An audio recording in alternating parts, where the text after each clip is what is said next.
안녕하세요. 유진쌤입니다. 오늘은 2026 수시를 준비하는 학생들과 학부모님들께 꼭 필요한 이야기, 바로 인서울 학생부 종합 전형 합격 가능성이 높은 학과를 고르는 노하우에 대해 말씀드리려고 합니다. 많은 수험생들이 이렇게 말해요. 지금 내신보다 더 높은 대학 가고 싶어요. 상향 지원을 해보고 싶어요. 이런 마음 정말 자연스럽습니다. 하지만 무작정 지원하면 실패할 확률이 높습니다.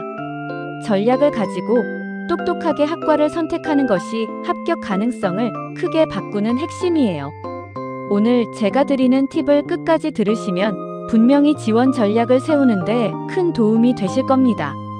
좋아요와 구독 눌러주시면 앞으로도 입시 꿀팁을 빠르게 받아보실 수 있습니다. 1. 인기학과 옆 유사학과 전략.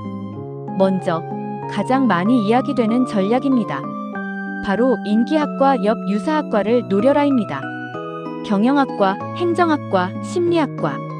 누구나 아는 인기학과는 당연히 경쟁률이 높습니다.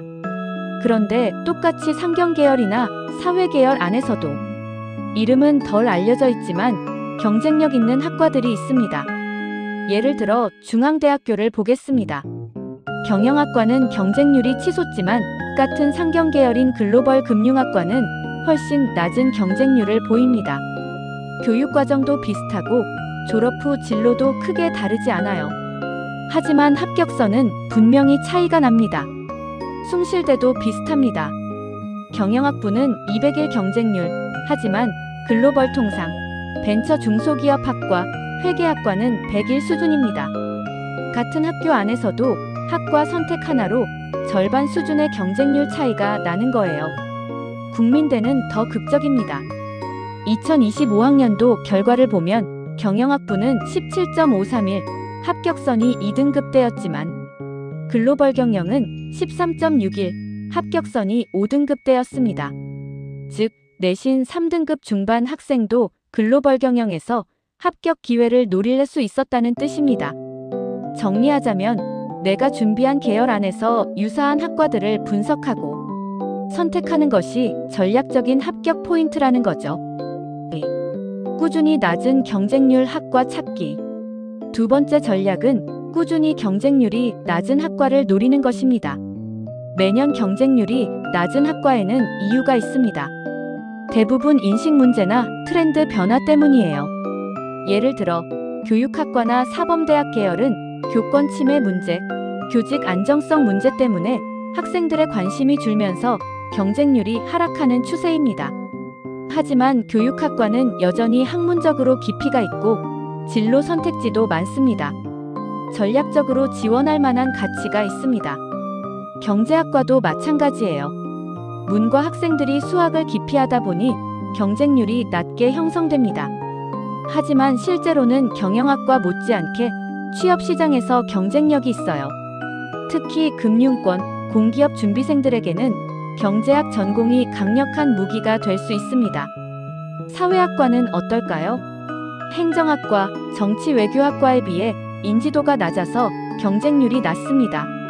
하지만 사회학 전공자는 데이터 분석, 정책 연구, 언론 미디어 분야 등으로 진출하는 경우가 많습니다.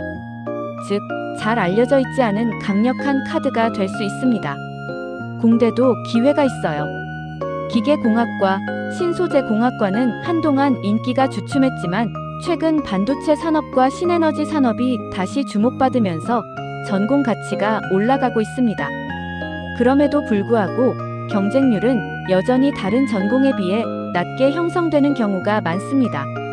정리하자면 사람들이 잘 안 가려고 하는 학과일수록 합격 가능성은 올라가고 졸업 후 기회도 충분히 있다는 점을 꼭 기억하세요.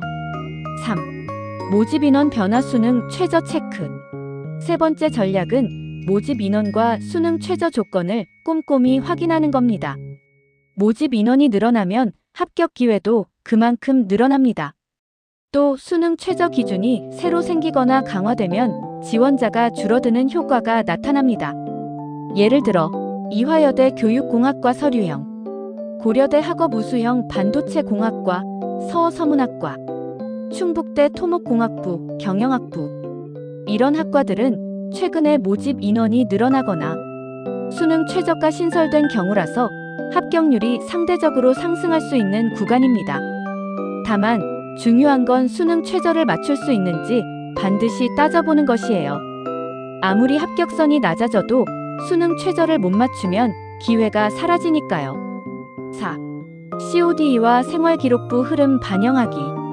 제가 상담하면서 가장 많이 강조하는 부분은 바로 학생 개인의 강점과 CODE 기질, 생활기록부 흐름입니다. 예를 들어 C코드 학생은 주도적으로 활동을 만들어가며 리더십을 보여주었을 때 강점을 드러냅니다. O코드 학생은 성실함과 체계적인 학습 태도가 돋보이죠. D코드 학생은 새로운 도전을 시도하고 실패 경험마저도 자기 성장으로 연결할 때 매력적입니다. E코드 학생은 협력과 소통, 타인의 감정을 이해하는 능력에서 강점이 있습니다. 학생부 종합 전형은 단순히 내신 등급만 보는 게 아니라 이 학생이 어떤 사람인지, 어떤 강점을 대학에서 더 발전시킬 수 있는지를 평가하는 전형입니다. 그래서 학과 선택을 할 때도 단순히 인기, 경쟁률만 볼 게 아니라 내 강점과 연결될 수 있는 학과를 고르는 것이 중요합니다. 마무리 유진쌤의 한마디. 여러분, 오늘 말씀드린 3가지 전략 기억하시죠? 인기학과 옆 유사학과를 노려라. 꾸준히 낮은 경쟁률 학과를 분석하라. 모집 인원 변화와 수능 최저를 체크하라.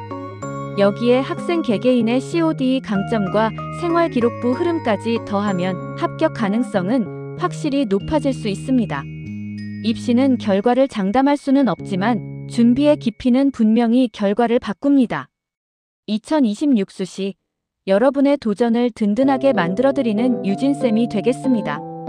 오늘 내용이 도움이 되셨다면 좋아요와 구독, 알림 설정 꼭 부탁드릴게요.